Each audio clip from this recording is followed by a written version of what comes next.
General Secretary of the People's Progressive Party, colleagues at the head table, members of the private sector, distinguished ladies and gentlemen, good morning.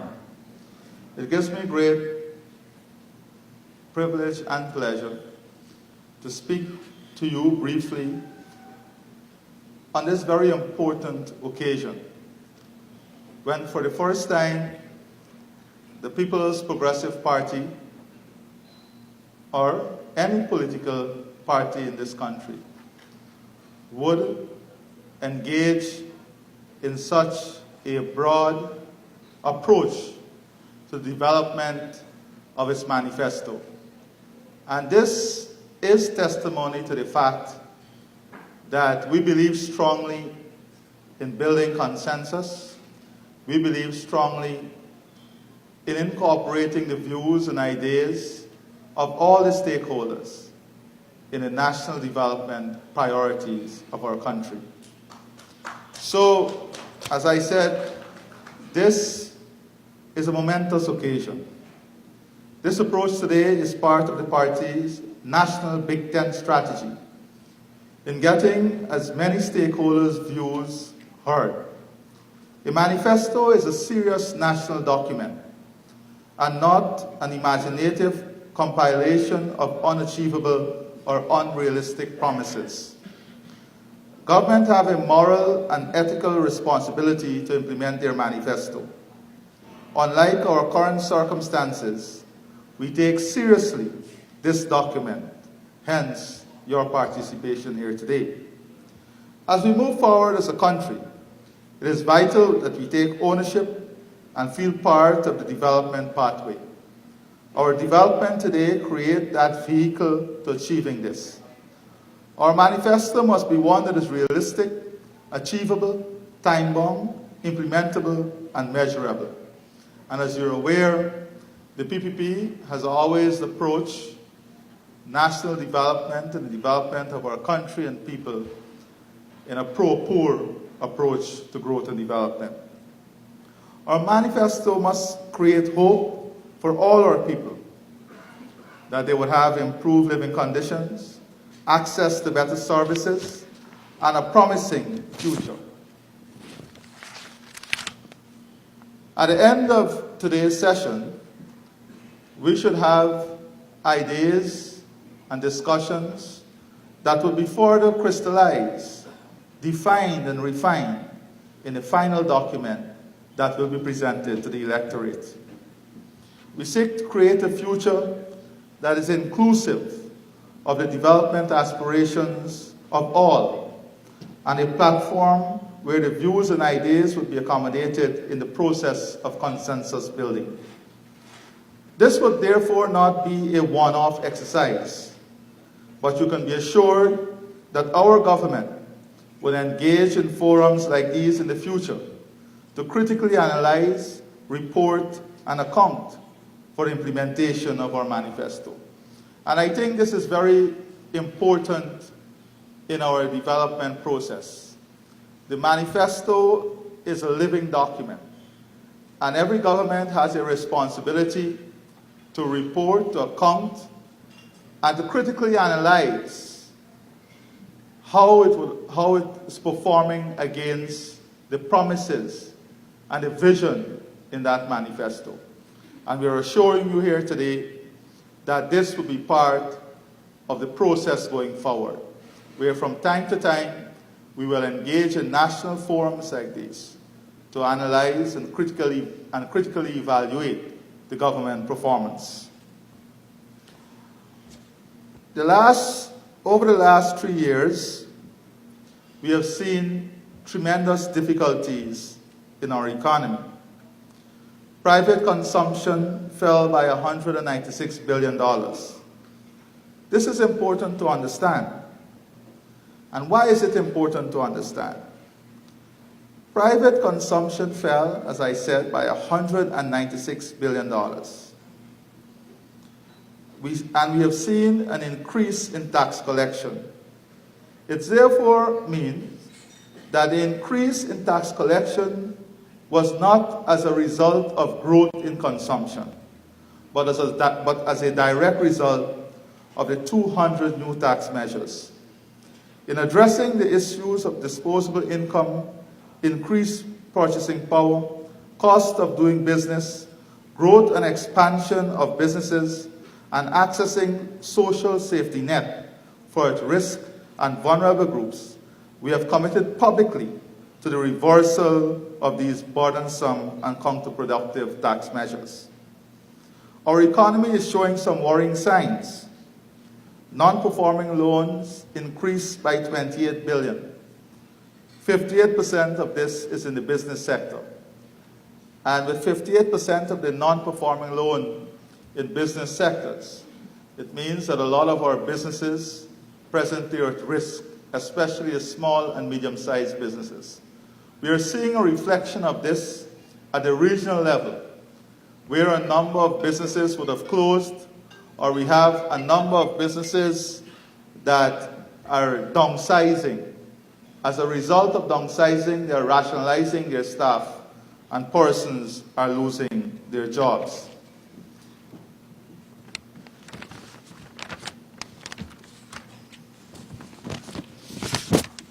Our fiscal deficit has increased by 277%. Public enterprises from a surplus of $8 billion to a deficit of $20 billion today. Domestic credit to the central bank increased by 259%, whilst domestic credit to the private sector grew only by 12%. This is another serious sign where domestic credit from the local commercial bank to the government has increased by 259%, but domestic credit to the private sector has only increased marginally by 12%. So we're seeing a contraction in the private sector, less borrowing from the private sector, and this is as a direct result of no new businesses opening and very limited expansion in existing businesses.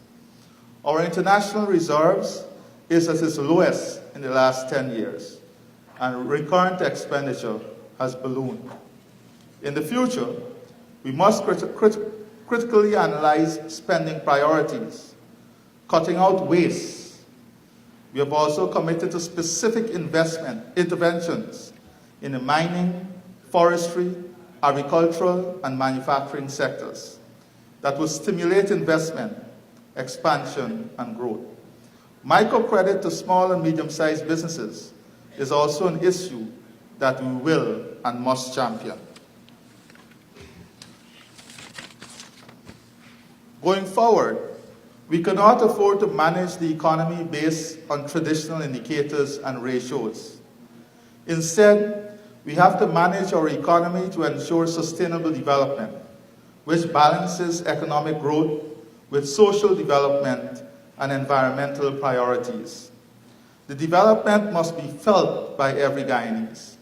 In this regard, we have to focus on issues of inequality, income distribution, vulnerability of at-risk communities and groups, so as the tide of the economy rises, all will be placed in a better position. As I noted earlier, we must not manage for ratios. By this, I mean that the objective of economic development goes beyond traditional statistics and ratios, such as gross domestic product and per capita gross domestic product, fiscal balances as a percentage of GDP at the end of the year. The concept of sustainable development and managing for people is very different. For example, in this approach, requires answer to questions such as, are the policies and programs of the government making a difference in the lives of people? Are our policies and programs creating jobs, generating more income, and improving the well-being of our people? Are our policies and programs expanding social and economic goods and improving services? How are our policies impacting the pockets and bank accounts of our people? These are critical questions that we must pose when we develop economic programs and plans, and not just look at the ratios. As we have seen in recent years, policies were geared at only one side of the equation, increased tax collection. But whilst you had increased tax collection, you had contraction in businesses, you had downsizing in businesses, and the taxes were inhibitive to the growth and development of businesses. And at the end of it, people are affected. People lose their jobs, people lose their income, and once people lose their jobs and income, then the economy as a whole is affected. Another case to point out here is the sugar industry. We had asked for a socio-economic impact study on the closure of sugar, closure of the estates. The government refused to do this, and as a result, we are now seeing the devastating effect closure had on the wider communities and the regions in which these estates were as a whole. It is about realistic policies in the short, medium, and long term that will bring real benefits, some immediately and some in the future, by answering the questions posed earlier. Further, our policies and programs cannot be medium and long term only. Otherwise, we will not deliver answers to the questions in a timely manner. The people is expecting a government that can deliver solutions and answers from day one.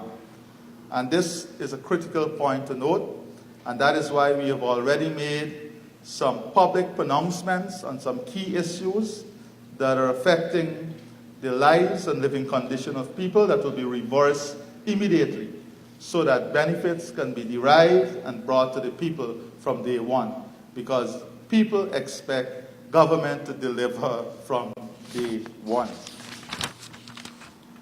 Another important issue that we must deal with is our competitiveness. We must be able to examine areas of investment that would enhance our competitiveness within the region and globally. The National Competitiveness Strategy provides for us a platform to take off. We must address issues that are inhibitive to our growth. For example, the cost of energy, energy sustainability and efficiency, productivity, cost of capital, cost of doing business, timeline for permit and services. Now, if you look at our global indicators, you would see that we score very low on essential services. The time it takes to get an electricity connection, water connection. And these are critical issues in terms of business development, efficiency, and the cost of doing business. We had proposed in the National Competitiveness Strategy a single window application for issuance of permits and approval of plans for building and construction. The private sector would have raised this issue on many occasions. I think from the time you apply for a building permit in the city to approval can take a minimum of 9 months to a maximum of 4 years. This is what this study would have showed. So these are things that we must address as we seek to improve our competitiveness. Reliability of public infrastructure. And when we look at the reliability of public infrastructure, we have to also look at our transformative infrastructure. How is it we propose to deal with the East Bank, East Coast corridor, where the bulk of our population is? And moving forward, we will examine different options, including the use of fast rail as a mode of transportation linking the East Bank and East Coast. These are all issues and ideas that we have put on the table publicly. We will develop regional specific opportunity based on geographic, economic and social advantages. This will see a more even spread of investment with targeted incentives from investments in specific areas. You would recall that when the PPP Civic was in office, we had a special investment bill for Region 10 that gave specific incentives for investment in those regions. So in communities and regions where there are specific advantages in different sectors, we will have to develop specific investment incentives and regime to facilitate and motivate investors to invest in those regions. This is something that we will be looking at also. We have committed to the achievement of 50,000 jobs. This is going to reverse the existing situation where our economy has lost more than 30,000 jobs. Throughout the country, this is a priority. When you visit communities across the country, the first issue that they're raising with you now is jobs. Jobs has become a critical issue. And as you know, the more persons unemployed, there is less disposable income, there is more social problems, and so on. To give effect to this national priority, we have committed to the reopening of 3 sugar estates, which has far-reaching impact in the communities themselves. The situation at Wales would require specific targeted intervention, as a factory there has been demolished. As we address the future of sugar, diversification with partnership of key stakeholders, including labor and the private sector, must be considered. Hinterland infrastructure is critical for the mining and forestry sector. Our approach would be the involvement of all stakeholders in rebuilding and maintaining key infrastructure. We will also address issues of incentive for value added and export in the forestry sector. We will ensure that communities, small, medium, and large operators play a significant part in enhancing the forestry sector performance. Over the last 3 years, we have seen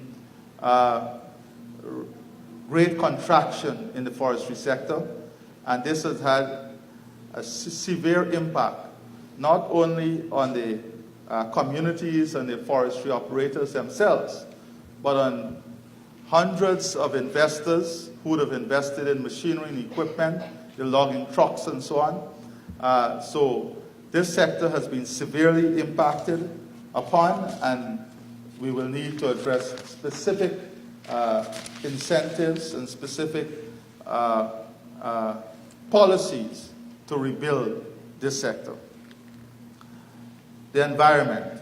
We have lost momentum on climate change and low carbon development. Our government would look at pushing forward the LCDS and look at ways to further expand payment system for environmental services. The low carbon development strategy, the national development strategy, the national competitiveness strategy, and the public sector investment program are all key documents that we must use as part of the development of the manifesto, and also our 2015 manifesto.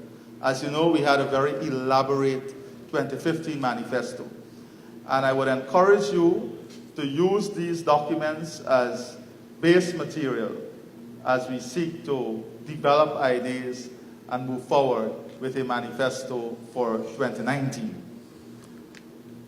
Revenue from this sector, that is the environmental sector, would see investments in Amerindian development and small and medium-sized enterprises.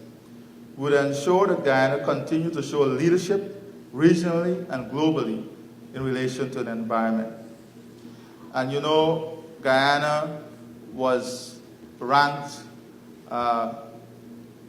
very well in relation to the leadership we would have shown in the issue of climate change and environmental issue. For a matter of fact, the deal we got under the LCDS for carbon, the sale of carbon credit, was one that is second to none globally. So we will continue to pursue the LCDS, environmental services, and gains that can be acquired from environmental services. Oil and gas. We will ensure a robust enabling environment for the oil and gas sector, which would include policies and measures to address local content, predictability, strong institutions for management of the sector, sound development framework, sovereign wealth fund with arm's length relationship with politicians.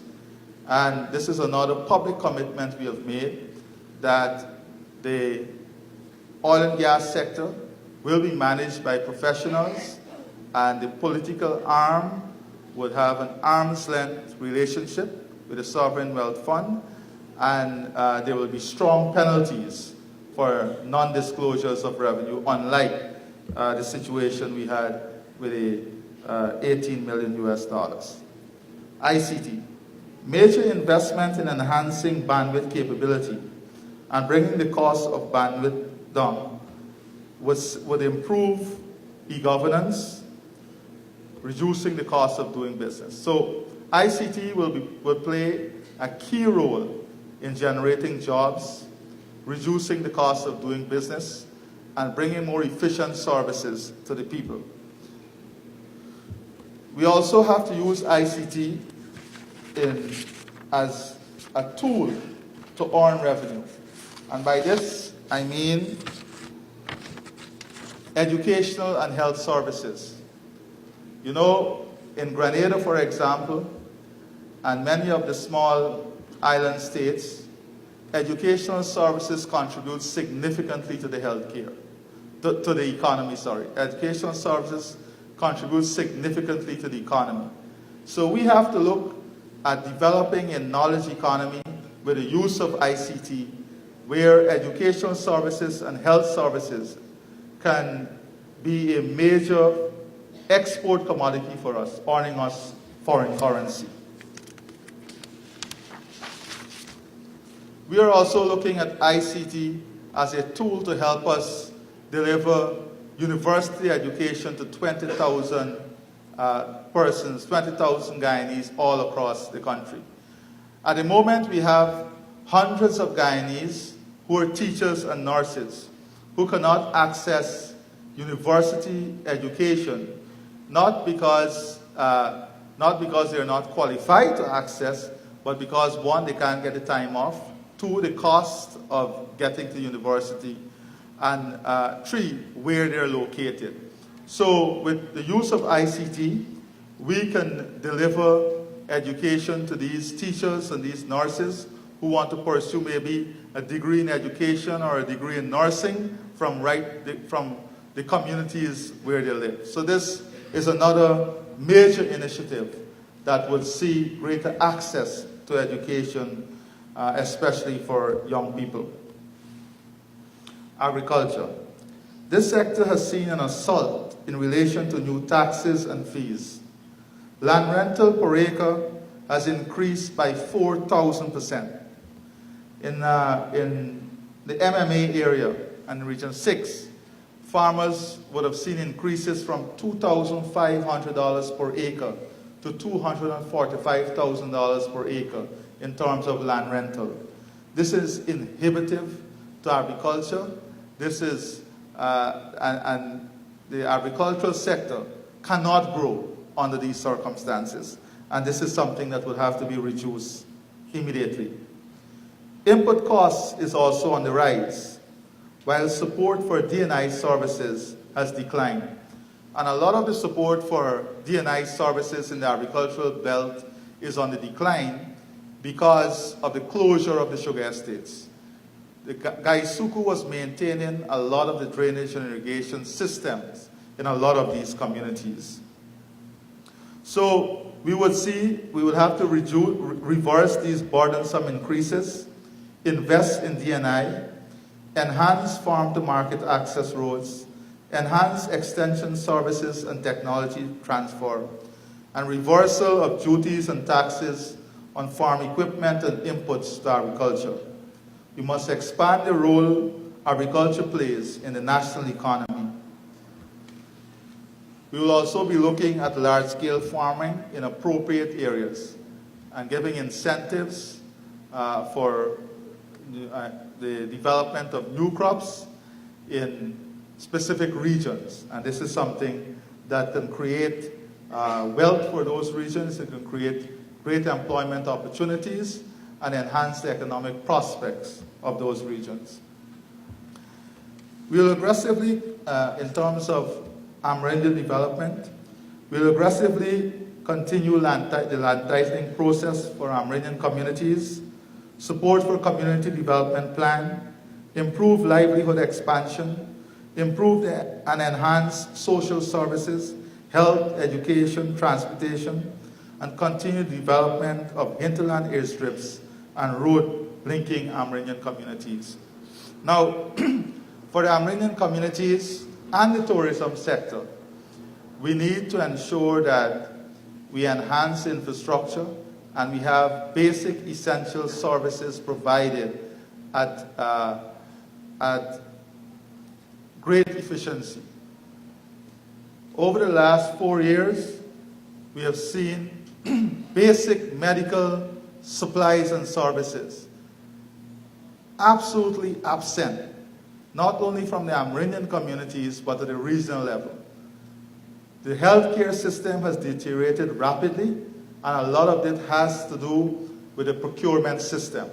And when you go throughout the regions, this is the second issue that everyone is raising.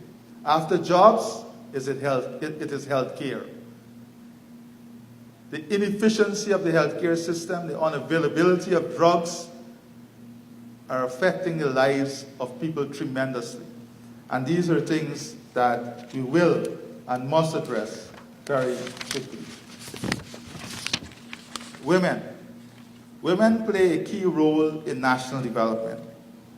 We must focus on women empowerment through access to credit, targeted programs for single parents, and greater participation of women in decision making. You know, under the People's Progressive Party civic government, we had various initiatives as it related to women. We had a WOW initiative that was launched by Minister Priyamani Chan. We had a specific exhibition that was geared towards women empowerment, and we had great participation of women in the decision-making process of government. And we have to work on further enhancing this and improving upon this. Crime. And this is the third major issue that is raised in all the communities that we visit regionally. We must be able to modernize our police force through the use of ICT. We have to use more CCTV coverage. Regionalization. One of the things that we have proposed publicly is to have the regionalization of the force, where persons who live in a particular region can work in the police force within that same region and not be subject to transfers across the region. So this will generate more interest or more participation of persons wanting to join the force and working in the force in that particular region. Specialized unit. The deployment of specialized units in every region to fight crime. And this is hardcore criminal activity. Every region must have a specialized unit that would target specific type of crimes. Training and improved working conditions for members of the police force. These are things that we have to look at, and we will look at as we address the whole issue of security. Labor. We have already committed to the re-establishment of the Ministry of Labor, and we had started the development of a labor market information system. These are things that we have to do. We have to look at modernizing our laws as it relates to the treatment of labor and our workforce. Youths and development. Over the last 4 years, we have seen the prospect of our youths deteriorating. According to the Human Capital Index 2017 report, Guyana slipped by 4 places for employment among youths. In relation to the quality of primary education, we fell by 7 places and slipped by 8 places in quality education for ages 15 to 24. Youth literacy also fell by 5 places.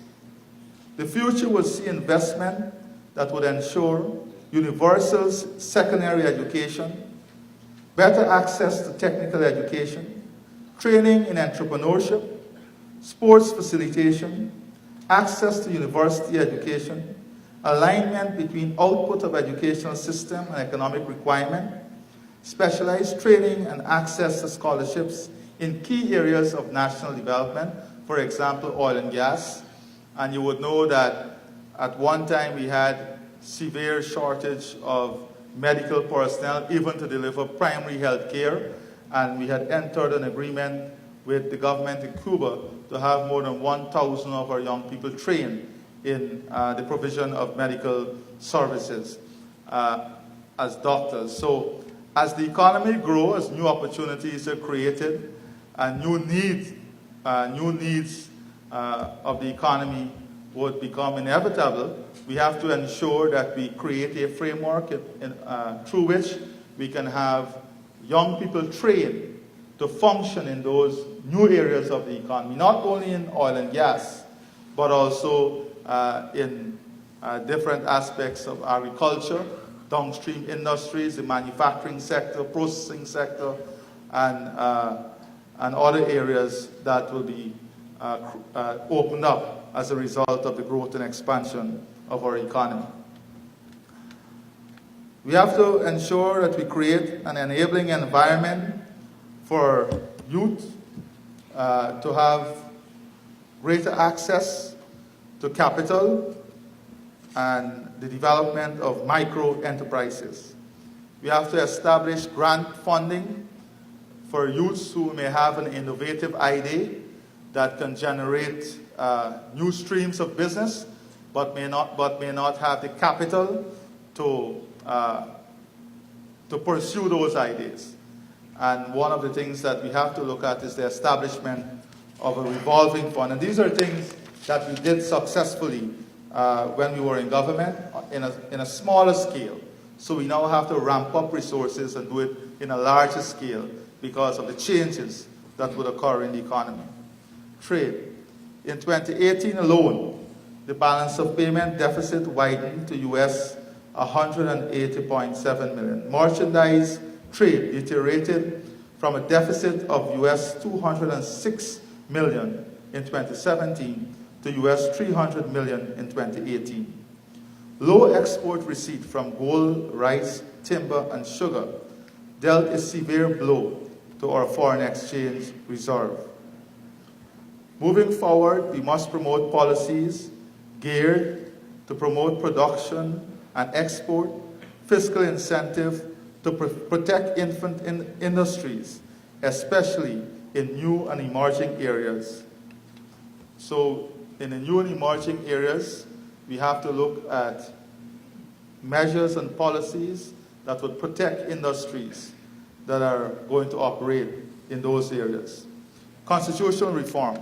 This is an issue that must be addressed by all stakeholders and the people of our country.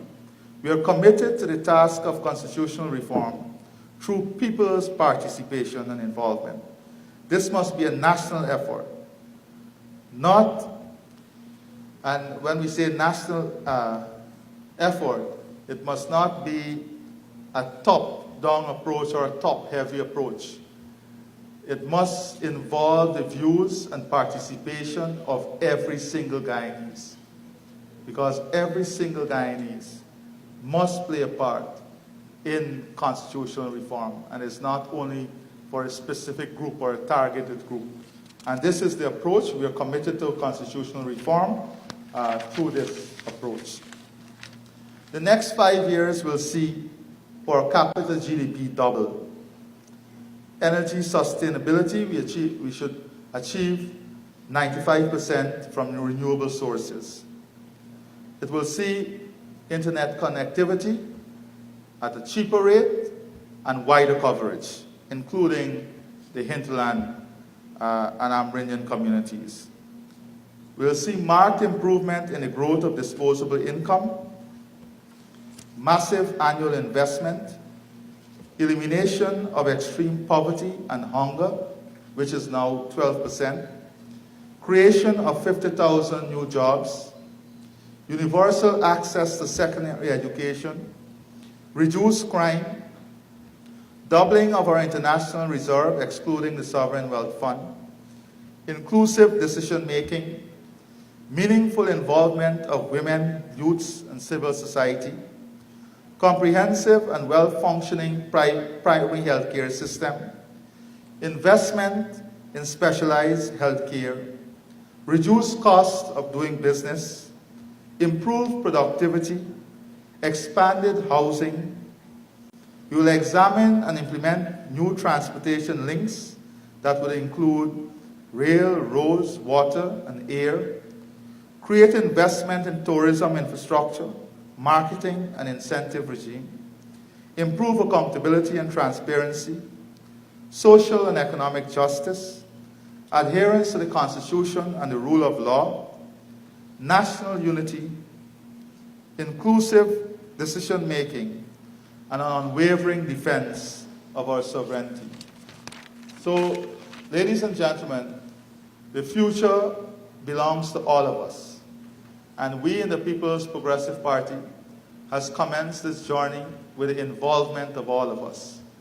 And we are committing to you today that in confronting the challenges and in creating the opportunities for all our Guyanese brothers and sisters, the approach we will take is one that will continue to include your views, your thoughts, and your understanding of the problems so that we can build a Guyana where all of us feel a sense of ownership, where all of us feel a sense of pride, where all of us feel a part of the hope and aspirations of our country, where all of us feel unified in the purpose and vision of where our country is going.